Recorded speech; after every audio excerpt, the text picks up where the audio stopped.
Magandang umaga mga kabay. Ito po yung pangalawa na repair ko mga kabay. Bali ang papalitan natin dito mga kabay, ayan, gear tsaka armature, ayan. Ito po yung bagong armature mga kabay, gear mga kabay, ayan. Wala pong bungi yan, tsaka yung armature na bago din, ayan. Ayan. So yan po yung ipapalit natin dito sa circular so na Makita. Ayan, pangalawa po ito mga kabay. Yung kanina gear tsaka field coil tsaka carbon. Ngayon, armature tsaka gear naman ang papalitan. So yan mga kabay, samahan nyo ako. So yan mga kabay, nakabit ko na po yung gear. Ayan. Bago na po yung gear mga kabay. Ayan. So lalagyan na lang natin ng grasa mga kabay.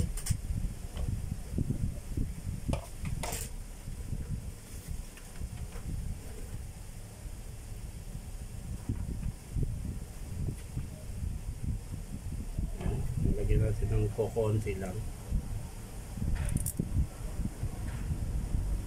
para lang maganda yung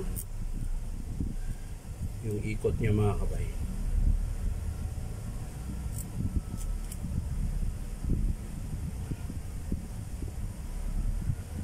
Ayan. Ayos na yun mga kabay. So kakabit na natin yung gear mga kabay.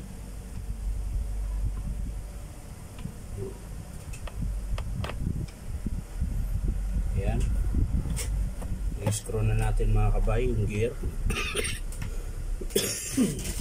Excuse me po. Inulit pa talaga.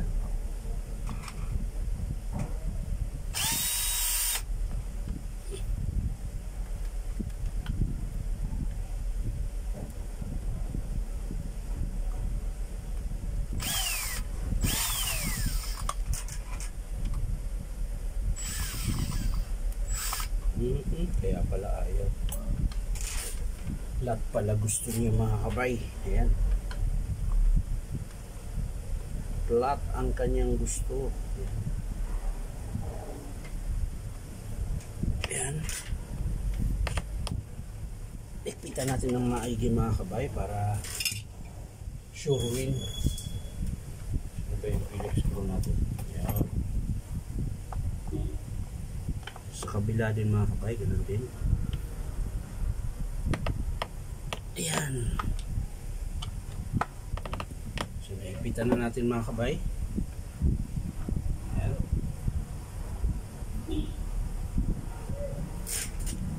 Kakabit naman natin yung guard mga kabay.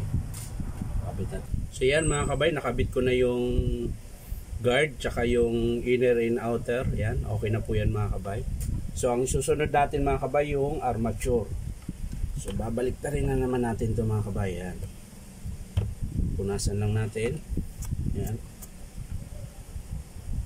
Armature. Ayan mga kabay. Ito po yung bago na armature. Ayan. Ayan. Sariwang sariwa po yan. Ito yung kakabit natin. Punasan lang muna natin yung lock spindle at daming pinagkainan ng stainless tsaka aluminum.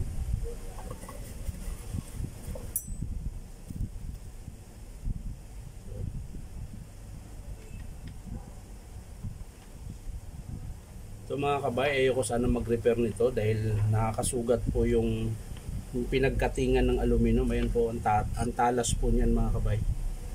Ayan po. Yan, matalas po yan. Minsan hindi ko namamalayan, nakabaon na pala sa daliri ko. Minsan namamagana lang yung daliri ko. Ayan. Nga lang, syempre kapitbahay natin yung may-ari, kaya kailangan natin repairin pa rin.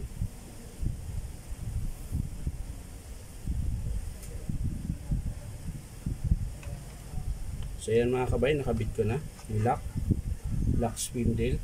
Ngayon naman mga kabay, yung armature. So lagyan lang natin ng konting grasa yung dulo mga kabay. Ayan. Ito lang po, yung pinakadulo lang po ng shafting. Ayan.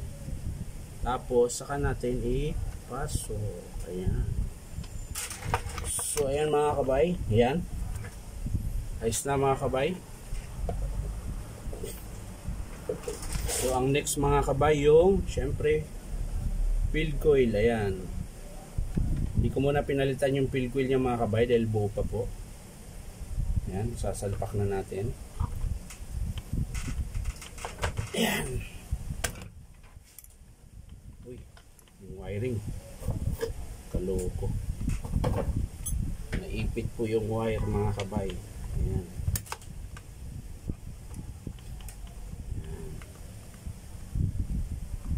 Ayusin lang natin konti yung wire mga kabay, baka maipit na naman. Ayan, saka natin ibalik yung takip niya.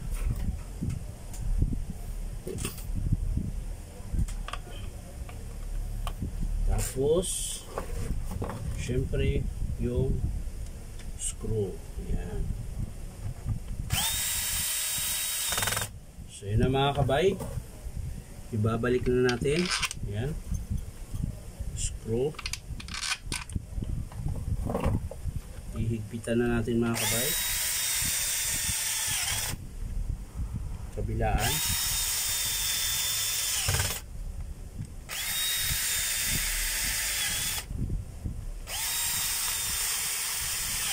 Ayan.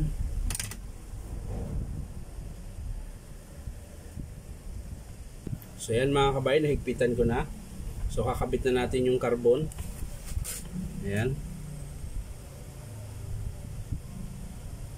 Yan, pumasok ka na kaagad para matapos na tayo.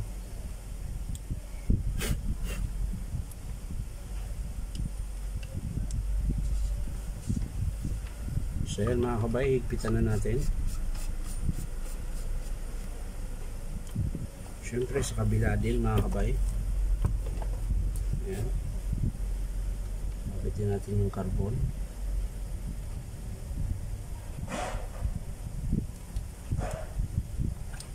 Yan. Tapos yung takip.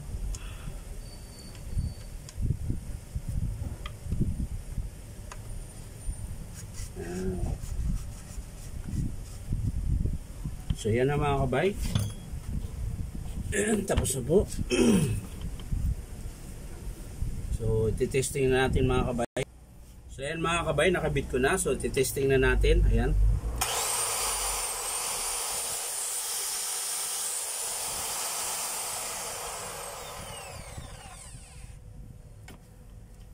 So yan na mga kabay, tapos na po yung pangalawa nating repair na makita. So susunod na natin yung pangatlo. So maraming salamat mga kabay sa panonood at pa-like and share na rin po. At syempre paki-follow nyo rin po ang aking YouTube account. So yan lang mga kabay, maraming salamat. Bye bye.